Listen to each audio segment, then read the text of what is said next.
અત્યારે જે પ્રશ્ન વ્યક્તિઓ દ્વારા ઉઠાવવામાં આવ્યો છે, નદીની અંદર દિવાલ છે એવી વાત કરવામાં આવી છે, પણ જે દિવાલ બનાવવામાં આવી છે એ અમારી હદની અંદર એ રીતે બનાવવામાં આવી છે.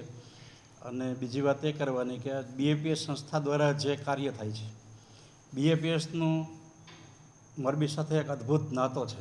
1979ની અંદર જ્યારે હોનરત આવ્યું આપણે, એ વખતે પ્રમુખ સ્વામી મહારાજ અહીંયા હોસ્ટેલમાં છે ત્યાં આવેલા અને ખૂબ સારી સેવા એ વખતે 5000 સ્વયંસેવકોને લઈને આવેલા અને ખૂબ સારી સેવાનું કાર્ય કરેલ. આપણી જે સંસ્થા છે BAPS સંસ્થા, એ લોકસેવા માટે, જનસેવા માટે, એના માટે કાર્ય કરે છે. સરકારી પ્રશાસન એના જે નિયમો, સ્થાનિક પ્રશાસનના જે નિયમો અને લોકોની જે રુચિ એ સમજી અને આપણી સંસ્થા કાર્ય કરે છે. એટલે આજે આપણી સંસ્થા છે દેશ વિદેશની અંદર પણ આપણી સંસ્થાને માન આપે છે BAPSને. એનું કારણ આ જ છે કે લોકો માટે, લોકોની ઈચ્છા મુજબ અને લોકોની સેવા માટે આ સંસ્થા કાર્ય કરે છે. પ્રશાસન દ્વારા નોટિસ આપવામાં આવી છે, પણ બાંધકામની પરવાનગી માટે અમે તારીખ 15/4ના રોજ એક એપ્લિકેશન કરેલ છે.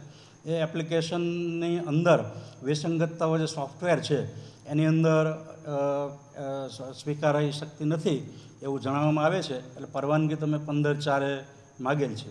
દિવાલની અંદર સામાન્ય રીતે કોઈ મંજૂરી પ્રશાસનને લેવામાં હોતી નથી, પણ નદીની અંદર જ્યારે દિવાલની વાત હોય તો સિંચાઈમાંથી મંજૂરી લેવાની હોય છે. તો એ માટે નહીં લીધેલ નથી, કારણ કે અમે નવી દિવાલ બનાવેલ નથી, પણ જે રાજાશાહી વખતની જૂની દિવાલ હતી એને માત્ર ઊંચી કરી, એટલે મંજૂરીની કોઈ આવશ્યકતા રહેતી નથી.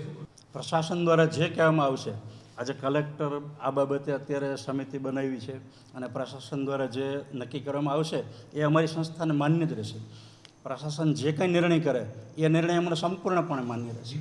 અમારી દૃષ્ટિએ કોઈ પણ વહેણની અંદર અમે કોઈ કાર્ય કર્યું જ નથી. નદીનું વહેણ જે છે, દિવાલ ઊંચી ઉપાડવાને કારણે એવું કે બાકી દિવાલ જે હતી ત્યાં જ છે, જૂની દિવાલ.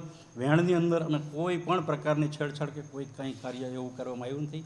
કારણ કે BAPS સંસ્થા જે છે હંમેશા કાયદા કાનૂનની સામે જોઈને કાયદા કાનૂન મુજબ કાર્ય કરતી સંસ્થા એ આપણી BAPS સંસ્થા છે. એટલે કાયદાને માન આપી અને કાયદા મુજબનું જ જે બધું કાર્ય હોય એ સંસ્થા દ્વારા કરવામાં આવતું હોય છે.